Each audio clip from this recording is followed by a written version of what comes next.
Agora, essa discussão aí é o quê? É a pergunta de $1 milhão, né, meu amigo? Como é que a gente faz pra esses caras... Como é que a gente convence esses caras? Como é que a gente convence quem tem que legislar a caminhar pra esse destino?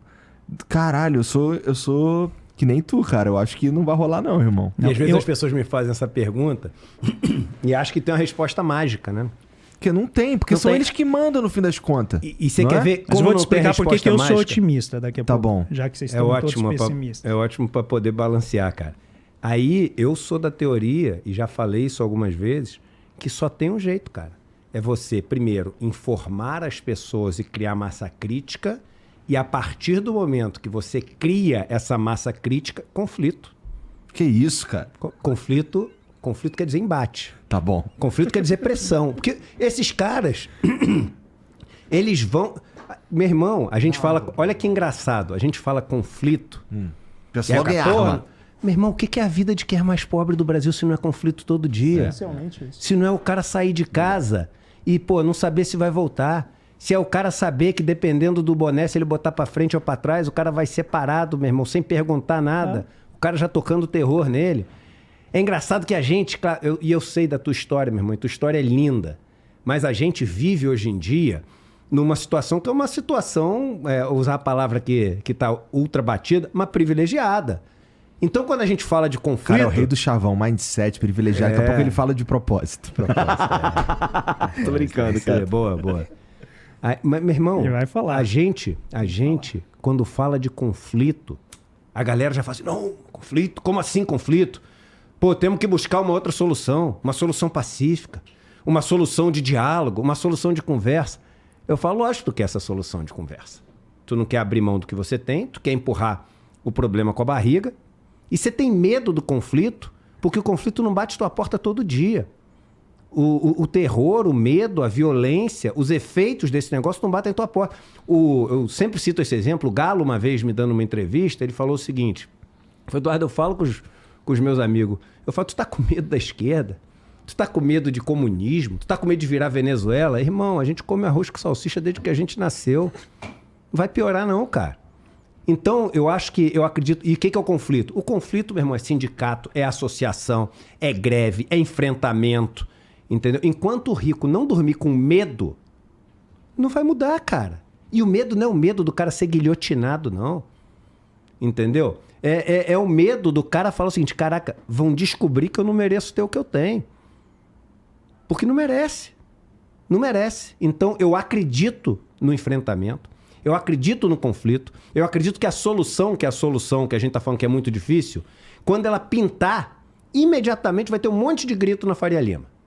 Vamos, isso é um absurdo, se fizer isso o Brasil vai quebrar, esse negócio vai trazer déficit. Aí os caras começam a apertar, tu falou do mindset, propósito, tem um monte de botãozinho, que é o botãozinho que déficit fiscal, responsabilidade, e não sei, aí começa a vir o superávit, começa a vir os botãozinhos todos da Faria Lima. Entendeu? E aí a galera fica com medo e fala, é isso aí, o cara vai gritar mesmo, que ele vai ter que abrir mão. Então vai ter grito, vai ter reclamação. E a gente vai ter que, organizado, enfrentar isso. Porque sem conflito não tem mudança. E isso que o Eduardo está falando é tão verdade que quando você pega a longa série temporal de riqueza, em geral, os 3 niveladores dessa, vamos dizer, dessa estrutura hierárquica... The Great Levelers. Em geral, é o quê? Pandemia. Você mata a família e o capital some, ele não tem herdeiro. Ele é distribuído ali entre vários herdeiros ou o Estado toma. Inflação, hiperinflação, que destrói o capital, principalmente se ele for líquido, na forma financeira e tal. Guerra. É isso aí. Então, a guerra destrói capital, destrói casa, né? Para quem quiser ver um exemplo disso, leia o livro... agora me fugiu o nome, mas não era o Tipping Point. Daqui a pouco eu vou lembrar. É David and Goliath. Davi e Golias, do Malcolm Gladwell. E ele vai contar a vida das pessoas em Londres durante a Segunda Guerra. Então, rico e pobre estavam na mesma porque a bomba não escolhia onde ela ia cair. E às vezes você destruía uma dinastia inteira porque destruía todos os imóveis dela. E a riqueza daquela época era essencialmente imóvel, né, na Segunda Guerra. Depois vira financeiro, fica mais líquida, mais fácil de fugir. Então você tem esses elementos. Ou guerra civil. É isso aí. esses são os elementos que moderam o crescimento da riqueza, que moderam a concentração. Porque toda vez que a gente tenta negociar, a elite e as oligarquias, elas criam mecanismos no Estado que inibem a aproximação do povo. Então, eu vou usar um exemplo muito simples, que é a Lei de Terras de 1850. Eu sei que o Edu adora esse tema, porque mostra essa fantástica distribuição de terras que a gente tem no Brasil. O Congresso da época, isso está disponível, você entra lá nos anais do Congresso Nacional, tem tudo isso lá. Tem as reuniões que os deputados faziam. E qual era o problema? Você tinha um monte de terra do Estado, e essas terras elas estavam ali entremeando as propriedades individuais. Os deputados, então, votam uma nova lei que impede que os colonos ou os imigrantes europeus que estão chegando tenham acesso à terra.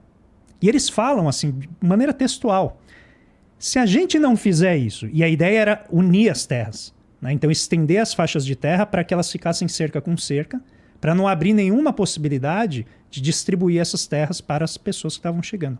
E eles dizem, se a gente não fizer isso, quem vai trabalhar para a gente? É isso aí. Se o colono chegar e tiver terra, ninguém vai querer trabalhar para a gente.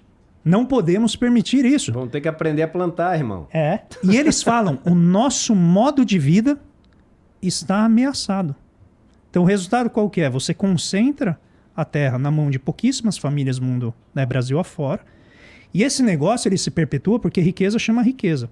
Então a riqueza fundiária, depois ela vira riqueza financeira. Depois que ela vira riqueza financeira, ela vai virar poder econômico e político para proteger a rapidez de acumulação dessa riqueza financeira.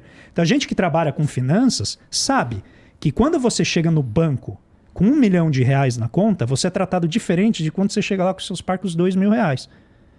Então, você tem gerentes diferentes, você tem andares diferentes para te tratar. E sabe o que acontece quando você sobe a escada? Você tem tarifas. Que tarifas? Você não paga tarifa nenhuma. Não tem tarifa. Sabe por quê? Porque com a soma de dinheiro você se torna um investidor qualificado. E eu vou te colocar, então, nos ativos que rendem mais e pagam menos imposto de renda. E aí você é tratado diferente, a tua riqueza ela vai crescendo. E aí quem está lá embaixo, entrando na categoria, né, subprime, vai bancando a tua tarifa que tu não vai paga. bancando a tua tarifa, porque esse pessoal paga muito. Mas se você tem dinheiro, você não paga nada. Então nota que você tem um esquema, o desenho dele é feito para a riqueza sempre acumular. Então não tem, é difícil você negociar isso na conversa. Vem na força do voto, vem na força da representação na Câmara e vem também por um mecanismo mais amplo, que é a mudança internacional de pensamento. A gente não estaria tendo uma conversa dessa extensão sobre esse tema 15 anos atrás.